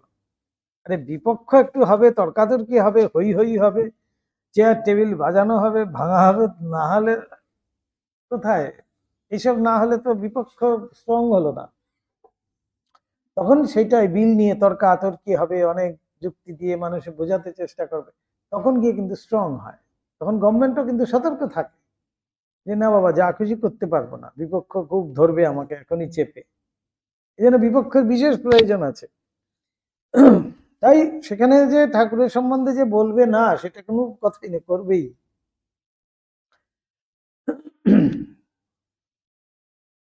মথুরমোহন বাবার পরিতৃপ্তিতে এবং তিনি যে উহা নিরর্থক করিতেছেন না এই বিশ্বাসে পরম সুখী হইয়াছিলেন। কেমন বিশ্বাস মথুরমোহনের, তিনি তো বলতে পারতেন যে আবার ঢং কিসের, তুমি যেমন আছো এমনি থাকো না বাবা, আবার বারাণসী পড়তে হবে, ঘাগরা চুলি পরতে হবে, সোনার গয়না পরতে হবে, এগুলো আবার কি? মথুরমোহন জানতেন যে বাবা যা করছেন নিশ্চয়ই কোনো উদ্দেশ্য আছে, এবং তিনি সেইভাবেই সেবা করে কিন্তু তিনি সুখী হতেন। এবং ঠাকুর ঐরূপ বেশভূষায় সজ্জিত হইয়া শ্রীহরির প্রেমৈক লোলুপা প্রচুর ভাবে ক্রমে এত দূর মগ্ন হইয়াছিলেন যে তাহার আপনাতে পুরুষ বোধ এককালে অন্তর্হিত হইয়া প্রতি চিন্তা বাক্য রমণীর ন্যায় হইয়া গিয়াছিল। এই হলো কি মন মুখ এক, ভাবের ঘরে চুরি করছেন না, তিনি বাইরে কিন্তু পুরুষ নেই তখন আর, শুধু এই খোলটুকু আমরা দেখছি পুরুষের মতো তিনি, কিন্তু তিনি আদৌ পুরুষ নন তখন, এমন হয়ে গেছিল। ঠাকুরের নিকট শুনিয়াছি মধুরভাব সাধনকালে তিনি 6 মাস কাল রমণী বেশ ধারণ পূর্বক অবস্থান করিয়াছিলেন।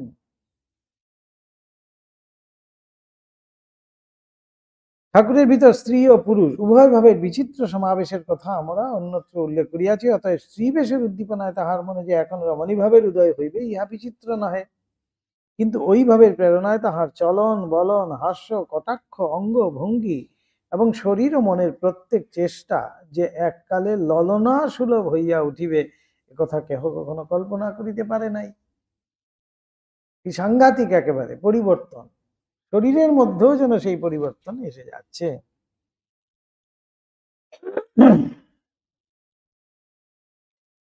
বলছেন দক্ষিণেশ্বরে গমনাগমনকালে আমরা অনেকবার তাহাকে রঙ্গচ্ছলে শ্রীচরিত্রের অভিনয় করিতে দেখিয়াছি।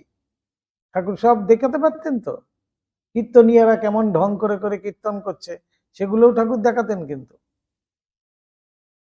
তখন উহা এত দূর সর্বাঙ্গ সম্পূর্ণ হইত যে রমণীগণ উহা দেখিয়া আশ্চর্যবোধ করিতেন।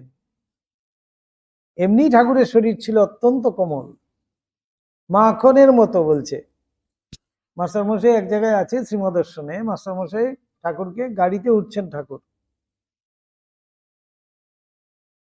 একটা পা দিয়েছেন, ঠাকুর একটু তখন টলমল করছেন আর কি, ভাবস্থ ভাব, অর্ধবাহ্য দশা বলা যায়। ঠাকুর ওই পাদানিতে পা দিতে গিয়ে একটু এদিকে পাটা পড়েছেন, তো মাস্টারমশাই একটু ধরলেন ঠাকুরকে এই জায়গাটায় ধারণ করছে, ধরেই মাস্টারমশাই ভয়ে ছেড়ে দিয়েছেন হাতটা। ভাবছেন যে এটা কিসে হাত দিলাম আমি, যেন আঙ্গুল, বলছেন মাস্টারমশাই আমার আঙ্গুলটা মনে হচ্ছে যেন শরীরের মধ্যে ভিতরে প্রবেশ করছে, নরম মাখনে হাত দিলে যেমন হয়। তিনি ভয়ে হাতটা ছেড়ে দিলেন, এতটাই নরম ছিল ঠাকুরের শরীর। তাই তো লুচি খেতে গিয়ে গাল কেটে গেছিল, আমাদের কাছে যেটি অবিশ্বাস্য, আমাদের কাছে মনে হবে যে ঢং। লুচি খেয়ে, লুচির যে উপরের মামড়িটা হয় না, ওটা একটু মুচমুচে হয়, তো ধার, ওই ধারে জীব গাল কেটে গেছিল ঠাকুরের। তাহলে কতটাই কোমল ঠাকুর ছিলেন সেই বোঝা যায়। তাই বলছেন যে এমন শ্রী চরিত্র করতেন, শ্রী সমস্ত কিছু তার মধ্যে শ্রীজনিত হয়ে গেছিল, যেটা ভাবলে আশ্চর্য বোধ। ঠাকুর এই সময় কখনো কখনো রানী রাসমণির যানবাজারস্থ বাটিতে যাইয়া শ্রীযুক্ত মধুরমোহনের পুরঙ্গনাদিকের সহিত বাস করিয়াছিলেন। ভিতরে যে মেয়েরা থাকে সেখানে ঠাকুর গিয়ে বসে বাস করতেন, সেখানে থাকতেন। অন্তঃপুরবাসিনীরা তাহার কামগন্ধহীন চরিত্রের সহিত পরিচিত থাকিয়া তাহাকে ইতপূর্বেই দেবতা সদৃশ জ্ঞান করিতেন। এখন তাহার শ্রীসুলভ আচার ব্যবহারে এবং অকৃত্রিম স্নেহ পরিচর্যায় মুগ্ধ হইয়া তাহাকে তাহারা আপনাদিগের অন্যতম বলিয়া এতদূর নিশ্চয় করিয়াছিলেন যে তাহার সম্মুখে লজ্জা সংকোচাদি ভাব রক্ষা করিতে সমর্থা হয়েন নাই। সেই পাইনদের বাড়িতে ঠাকুর যে গেছিলেন, পাইন নয়, হ্যাঁ,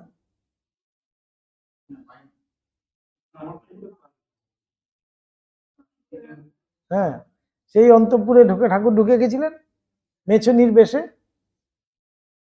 সেই ছোটবেলায় এমন ভাবে গিয়ে সেখানে মিশেছেন, তাদের সাথে কথাবার্তা বলছেন, তারা কেউ বুঝতেও পারলো না যে একজন ছেলে। দাদা যখন রাত্রি হয়ে গেছে, দাদা খুঁজতে বেরিয়েছে লণ্ঠন হাতে, গদাই গদাই বলে ডালছে, সেই অবস্থাতেই তিনি ওইখান থেকে বলছেন দাদা যাই গো বলে ওই ড্রেস পরে তখন বেরোচ্ছেন। তখন সেই পাইন মহাশয় ভাবলেন যে আমার অহংকার ছিল তো তাই চূর্ণ হলো। তাই সেই তখন থেকেই ঠাকুরকে দেখা গেছে, যখন যেটি নিয়েছেন সেটার মধ্যে কিন্তু অন্য রকম কিছু নয়, অর্থাৎ এই মন মুখ এক বলেই কিন্তু সেটি সম্ভব হয়েছে। বলছেন যে মেয়েরা পর্যন্ত তার কাছে কোনো সংকোচ পর্যন্ত ত্যাগ করে ফেলেছে, কোনো সংকোচই করতেন না, তাকে তাদেরই একজন মনে করতেন। ঠাকুরের শ্রীমুখে শুনিয়াছি শ্রীযুক্ত মথুরের কন্যাগণের মধ্যে কাহারও স্বামী ওই কালে যানবাজার ভবনে উপস্থিত হইলে, দেখুন স্বামীর সাথে কেমন ব্যবহার করতে হবে সেই কন্যাকে ঠাকুর শিখিয়ে দিচ্ছেন।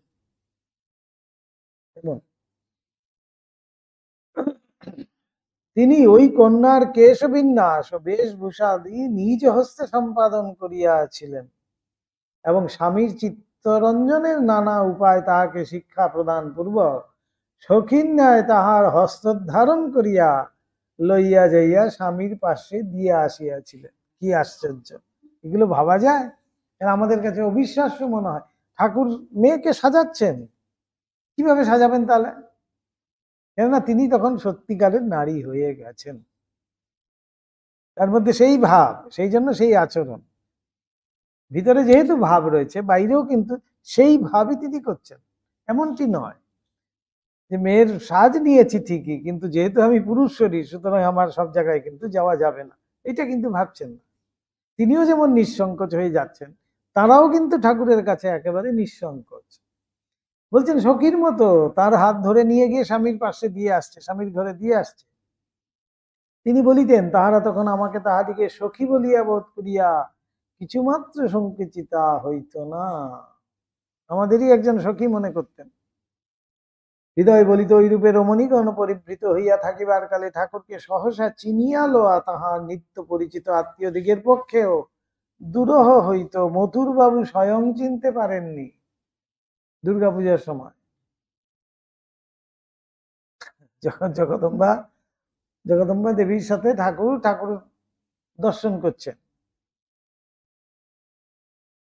সুন্দর সাজ করেছে, শাড়ি টাড়ি পরেছে, অলঙ্কারাদি পরেছে। মথুরবাবু পরে জগদম্বা দেবীকে জিজ্ঞেস করছেন, তোমাদের সাথে একজন রমণীকে দেখলাম, তাকে তো আগে কখনো দেখিনি, এইসব আসবে দেখুন।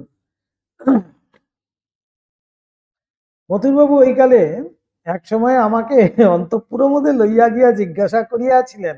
হৃদয় বলছেন, বলো দেখি উহাদিগের মধ্যে তোমার মামা কোনটি? কি আশ্চর্য, এত মামার সঙ্গ করছে, হৃদয় চিনতে পারছে না। এতকাল সঙ্গে বাস ও নিত্য সেবাদি করিয়াও তখন আমি তাহাকে সহসা চিনিতে পারি নাই। দক্ষিণেশ্বরে অবস্থানকালে মামা তখন প্রতিদিন প্রত্যুষে সাজি হস্তে লইয়া বাগানে পুষ্পচয়ন করিতেন। আমরা ওই সময় বিশেষভাবে লক্ষ্য করিয়াছি, চলিবার সময় রমণীর ন্যায় তাহার বাম পদ প্রতিবার শত অগ্রসর হইতেছে। মেয়েরা যেমন কিছু করার সময়, হাঁটার সময় তাদের বাম পদ আগে যাবে, অর্থাৎ বাঁ পাটি আগে। ঠাকুরকে দেখা গেছে যিনি সাজি হস্তে ফুল তুলছেন এবং সেই ফুল দিয়ে মালা গেঁথে মায়ের জন্য মালা করবেন। তো ঠাকুর যখন চলন বলন ঠাকুরের মধ্যে দেখা যাচ্ছে সৃজনিত ভাব, এবং বাঁ পাটি ঠাকুরের আগে আগে যাচ্ছে। ব্রাহ্মণী বলিতেন, তাহার ওই রূপে পুষ্পচয়ন করিবার কালে তাহাকে দেখিয়া আমার সময়ে সময়ে সাক্ষাৎ শ্রীমতী রাধারানী বলিয়া ভ্রম হইয়াছে। ব্রাহ্মণীর মতো এত বড় তপস্বিনী তিনি পর্যন্ত বলছেন যে ঠাকুরকে আমার সহসা দেখে মনে হতো যেন রাধারানী। তাহাকে দেখিয়া আমার সময়ে সময়ে সাক্ষাৎ শ্রীমতী রাধারানী বলিয়া ভ্রম হইয়াছে। পুষ্পচয়ন পূর্বক বিচিত্র মালা গাঁথিয়া তিনি এই কালে শ্রী শ্রী জগদম্বাকে প্রতিদিন শ্রী শ্রী রাধা গোবিন্দ জীবকে সজ্জিত করিতেন এবং কখনো কখনো শ্রী শ্রী জগদম্বাকে ওই রূপে সাজাইয়া কাত্যায়নীর নিকটে ব্রজগোপিকাগণের ন্যায় শ্রীকৃষ্ণকে স্বামীরূপে পাইবার নিমিত্ত সকরুণ প্রার্থনা করিতেন। যেমন ব্রজগোপিনীরা যমুনা তীরে সেই কাত্যায়নী ব্রত করতেন। কাত্যায়নী ব্রত সেই থেকেই কিন্তু শুরু হয়। কাত্যায়নী ব্রত প্রধান যে প্রার্থনা হয়, কাত্যায়নী মহামায়ে মহাযোগিন্যধীশ্বরী নন্দসূতং পতিং মে কুরু কুরু স্বাহা, এইভাবে প্রার্থনা করে। নন্দসূতম পতিম, যারা এই মধুর ভাব সাধন করছে তারা কিন্তু নন্দসূতম পতিম, যে নন্দর সুত, নন্দসূত অর্থাৎ নন্দপুত্র, সেই তাকেই আমাকে প্রতিরূপে দাও, আমি তোমার কাছে হে মহাযোগিন্যধীশ্বরী, হে কাত্যায়নী বলছেন, মহাযোগিনী তিনি, তাই তার কাছে প্রার্থনা করা হচ্ছে যে সেই নন্দের যে সুত নন্দপুত্র, তাকে আমাকে প্রতিরূপে যেন আমি লাভ করি, এই কৃপা করো। আর যারা বাৎসল্যভাবে সাধন করছে তারা বলছে নন্দসূতম পুত্রং কুরু কুরু স্বাহা, সেই যে নন্দসূত আছে নন্দপুত্র, তাকে আমাকে পুত্র রূপে আমি যেন পাই। এই হলো বাৎসল্য ভাবের সাধনা, আর ওই হলো গিয়ে মধুর ভাবের সাধনা।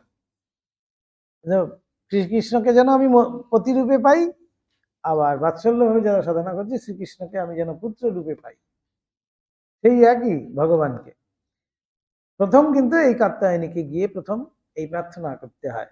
তাই ঠাকুরও করতেন কি, সেই কাত্যায়নী মায়ের কাছে যেন ব্রজগোপিনীরা যেমন সকরুণ প্রার্থনা করত, ঠাকুরও সেইভাবে সেই প্রার্থনা করে চলেছেন।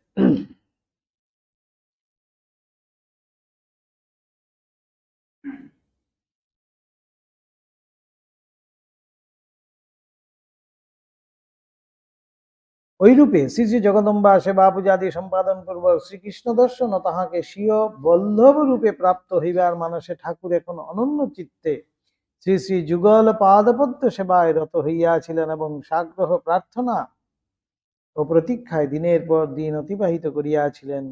দিবা কিংবা রাত্রি কোনো কালেই তাহার হৃদয়ে সে আকুল প্রার্থনার বিরাম হইত না, এবং দিন পক্ষ মাসান্তেও অবিশ্বাস প্রসূত নৈরাশ্য আসিয়া তাহার হৃদয়কে সে প্রতীক্ষা হইতে বিন্দু মাত্র বিচলিত করিত না।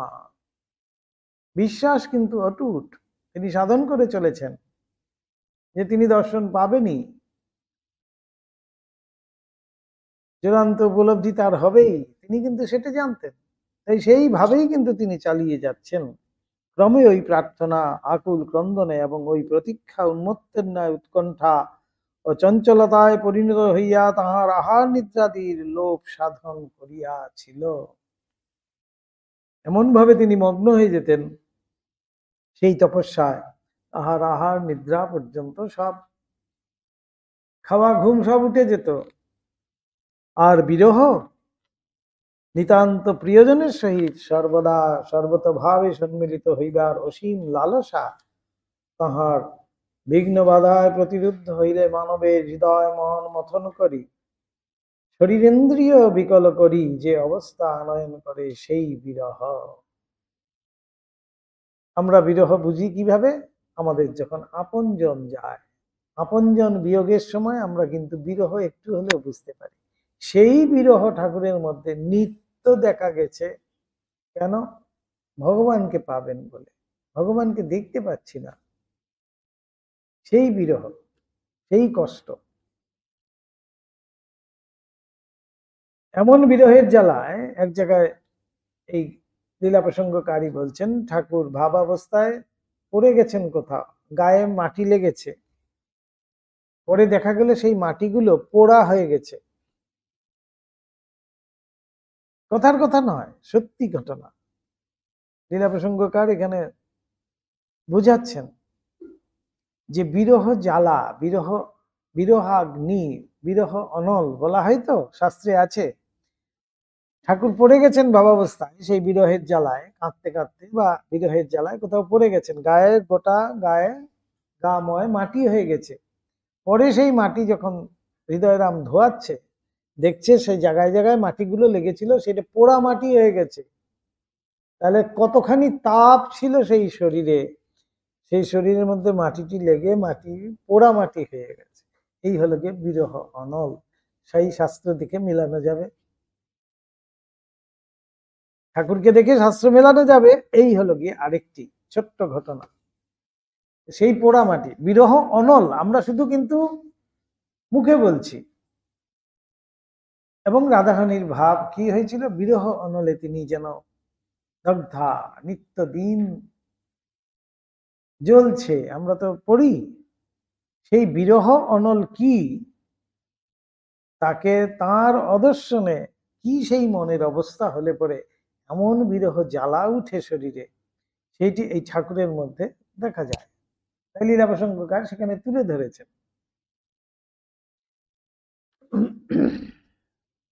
সেই বিরহ, উহা তাহাতে অশেষ যন্ত্রণা নিদান মানসিক বিকার রূপে কেবলমাত্র প্রকাশিত হইয়াই উপশান্ত হয় নাই, কিন্তু সাধককালের পূর্বাবস্থায় অনুভূত নিদারুণ শারীরিক উত্তাপ, এই শারীরিক উত্তাপ, বিরহ অনল যেটাকে বলা হচ্ছে, বিরহ আগ্নি যেটাকে বলা হচ্ছে, সেই উত্তাপ শরীরে এতখানি উত্তাপ হয়ে যাচ্ছে শরীরে, সেখানেই বোঝা যাচ্ছে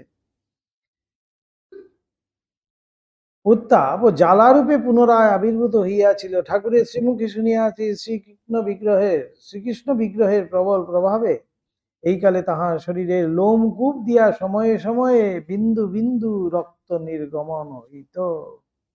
লোমকূপ, এই যে আমাদের এক একটি লোমকূপে এক একটি লোমের সাথে এক একটি কোপ আছে, অর্থাৎ সেই কোপ মানে হলো সেটি ছিদ্র, সেই সমস্ত ছিদ্র দিয়ে বিন্দু বিন্দু রক্ত বেরোচ্ছে, এমন জ্বালা শরীরের ঠাকুরের।